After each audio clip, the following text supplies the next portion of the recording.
It is Paula with Hillbilly Orchids. Welcome back to my channel. Excuse me. Hope everybody is having a fantastic day. Watch me. I'm getting I'm gonna steal this and take a drink. All of a sudden, just because I started to film, I'd start coughing or something. Yeah, like that's always how it goes. Excuse me. Since it warmed up so fast, like the allergens are just rampant. Oh, how many know what I'm talking about?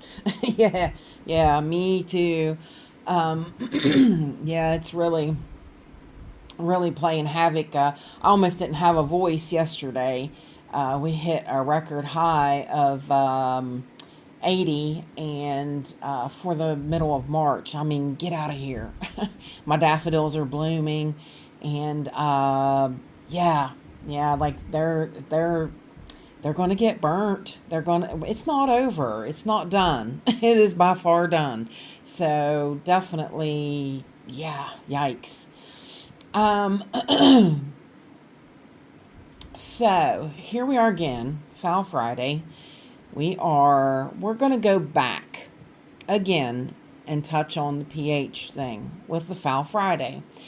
I think a whole bunch of us found that super exciting and like shocking, definitely shocking. But then when Michael had told me, he's like, "Oh, you used pure, you used RO water." And I didn't think about that as well either. I was just thinking in my head, I was thinking, let's use pure water and see what it says. Now, mind you, I checked the pH or the TDS of the water, which was 1. Is still reading 1 today, so I don't know if my meter is exactly off or what. But 1's not nothing. 1's, on the big scale of things, 1 TDS reading is nothing. So he told me, he said, do tap water. And I was like, yeah, I should have done tap water. So what I'm going to do is I'm going to try the tap water. I'm going to check the pH of the tap water. And I have a little jar here of tap water. And now I did, I don't know how many I told you, or if anybody saw in the comments, I added some crushed coral on top of this pot. And I retested it with last week on my own with the RO water, and it came up to 5.8. So the crushed coral does help. Obviously, that's a given. It does. Even with that being as acidic as it was, 3.1, when I did that, it came back up to 5.8. So it's really good to have it mixed in the mix, obviously. But I want to pH test. This is, like I said, this is tap water. This is straight from the tap. Nothing done to it. No fuss, nothing in it. It is just straight tap water. Now, it is 66 parts per million. Okay. So that's just a TDS reading of what it has in it. It's got 66 parts per million of some other things. And just because, that's another thing, just because your tap water has calcium in it, it's not a calcium that's available for plants or for, it's not eligible for plants to absorb it. So, so that's why other calcium supplements are better. That's why I use the Jack's 2-part system, because the calcium nitrate, all orchids just respond superbly to calcium nitrate. They just really do. And then, of course, you have to have the part B, because you have to have the micros with the micros with the macros. So you can't, you should never use the calcium nitrate by itself. So here we are. We're going to check the pH of my tap water. It's 0, it's like zeroed out. So this might take a little bit of a minute. So 60, 59. I can't even be close to right. 60. Now it's going up. Well, see, I know my tap water is very alkaline. 61.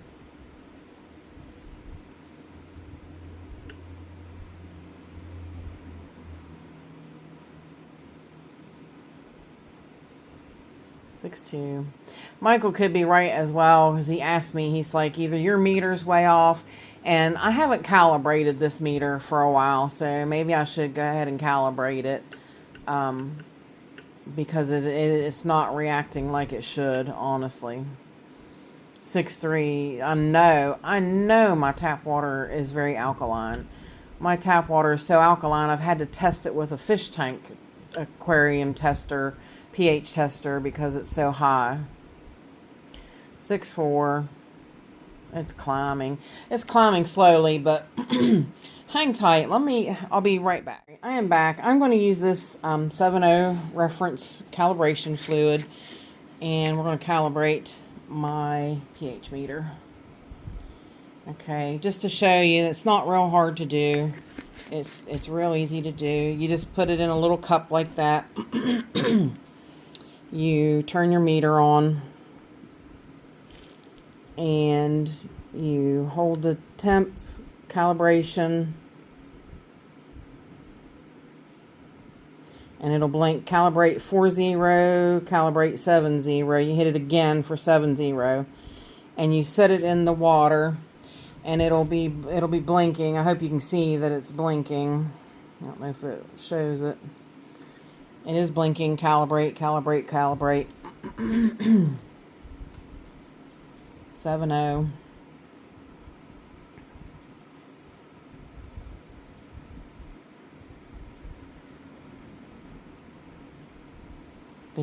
The boys got me today. They experienced their first thunderstorm while they were in the yard. The neighbor boy was getting on his go-kart, and he called him up to the fence, and it thundered real hard, and Finn looked up at the sky like, what was that? And then he saw Mommy, and he ran to me, and then he jumped on me, and he cut me somehow with his toenail. I was like, I know I've cut his toenails and filed them, so I don't know what was sharp on it that cut me, but it sure got me good. Little booger head. Yeah, they didn't know what that big thunder stuff was in the sky, and then all that rain come down. They didn't know what to think. All right, so there we go. We are calibrated. It stopped blinking, so it is calibrated to 70. Now, we'll move that out of the way. I'm going to rinse this just a little bit off camera, because I don't like to get that fluid in, mixed. I don't like to mix stuff around. Alright, now back to testing this again. Alright, now shut it off, turn it back on. Now let's see what we get, since we are properly calibrated. Yeah, now it's doing better. It's 80. Still clear my throat. Sorry, guys. I really do apologize. 7.9.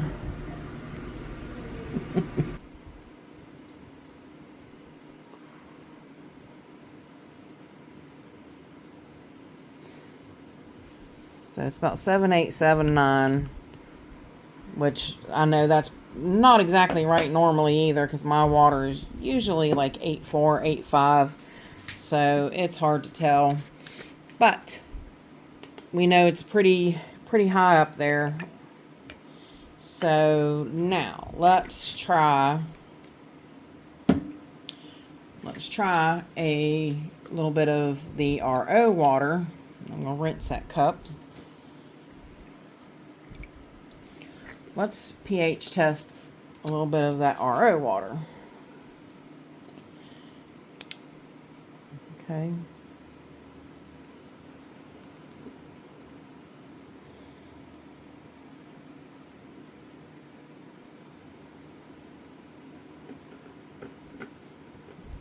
Usually it takes a little bit of movement for pH meters to adjust. You can't really always just leave them set still.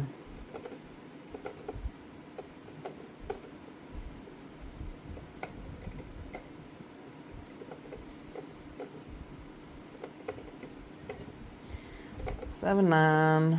It's dropping, but slow.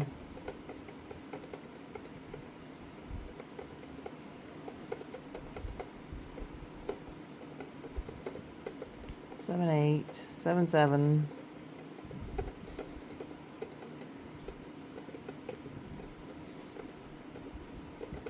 7, 6. Usually RO water is a little on the acidic side. I wasn't aware of that because when it strips everything out of the water, it makes it acidic, which makes you wonder how good it is for you to drink with your teeth and stuff, you know. Like I always think about things like that with my Sjogren's. I'm having a hard time keeping a hold of my teeth as it is, because of the dry eyes, dry mouth. It's annoying and fearful to, you know, be drinking something acidic and not even realizing. I don't know. It's still going down. 7, 3.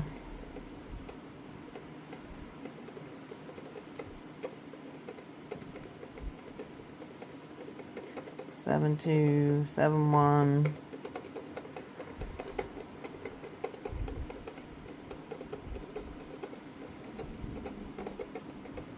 7, 0.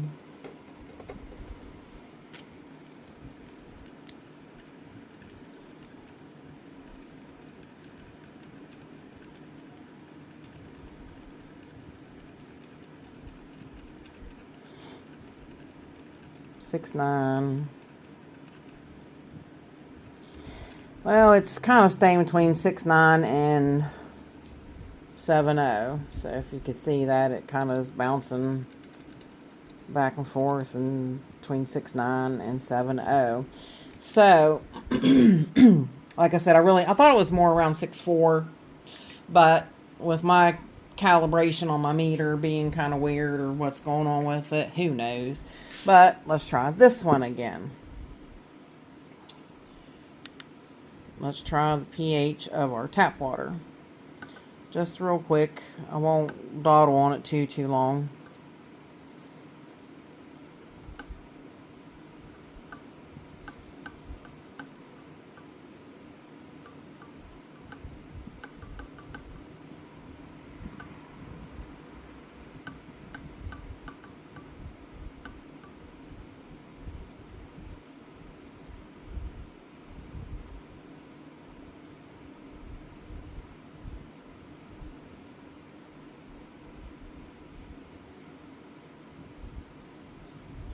Six, 9, 7, 0. All right. We'll just, for, you know, grins and giggles, say that it is 7, 0. Okay.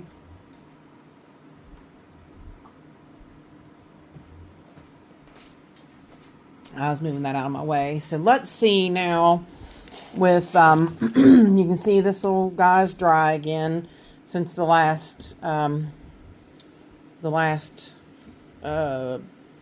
experiment with it. So let's see with the tap water what happens, especially with that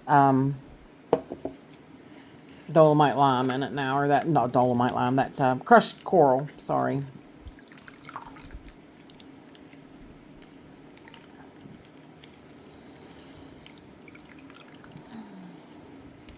I did have a viewer ask me about doing like experiments with different media.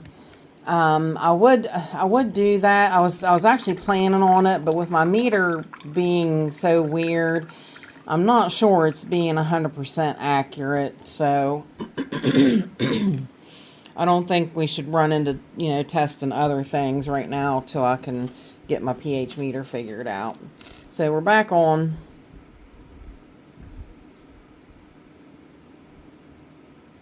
We jumped right up to 7.0 immediately. 6.8. 6.7.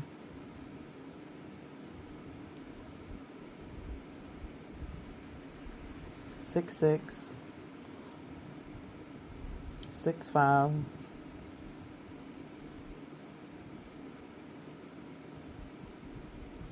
6.4.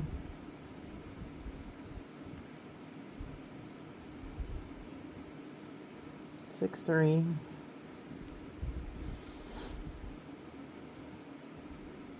6.2.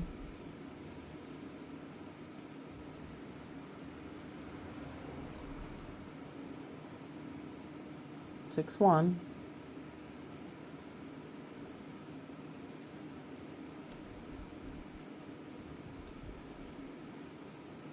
6.0. So see, it is going to be like about 5.8, 6.0.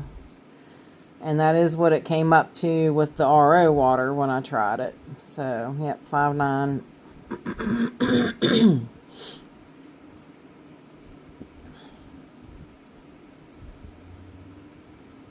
Yep. So about 5.9 with tap water even. So with the crushed coral on top, like I said, I didn't really mix it down in very much. Just kind of left it on top because I figured it would, you know, kind of melt through a little bit. So, yeah, so there we go. There, you know, 5.8's a lot better than 3.1 for sure. So I'd say it's obviously helping. So I think anytime I'm going to use tree fern, I'm definitely going to mix the crushed coral with it, because it just kind of proves that it's definitely warranted in how acidic that it gets. So yeah, just to kind of double check things and go over some things, guys, I wanted to, you know, do it with the tap waters. Like Michael said, you know, you don't ever know, you know, sometimes your pH meters are off. So we calibrated the meter just to make sure and things like that. So yeah. So let me know what you guys think. Give me your opinions down in the comments. And yeah, we'll kind of go from there. But I'm still going to use tree fern. Moss is acidic too. So, you know, and normally what I do is I mix a little crushed coral with my moss as well. So it helps in that instance too. So yeah. So, yeah, that'll do it for the Foul Friday talk on pH. And if you all could give me a thumbs up, I would really appreciate it. If you could share it, that would be awesome. If you could stick around, if you like my content and stick around and subscribe to the channel, you can join a membership for a small fee. Other than that, there is a free subscribe. And if you want to, you can give me a super thanks that will go towards other projects we have going on right now. I got the new CNC bulbs for my Lily Marie, but Michael suggested using those clip lights, and those CNC bulbs are too heavy for the clip lights. So I'm gonna have to buy a stand to put two bulbs on Lily Marie. So that's going to cost me a little bit, but yeah, I think that's going to be a necessity for her. So, and like I said, with her being, you know, one of my oldest plants in my collection, she deserves her own stand and light. So I'm going to try to, you know, accomplish that for her. And so that's what those kind of things would go towards. You guys could help me along with that. I'd appreciate it. And with that said, I do appreciate each and every one of you beautiful, wonderful people stopping by and hanging out with me. And bye for now, y'all. Till we meet again. Hope you're enjoying the spring-like weather.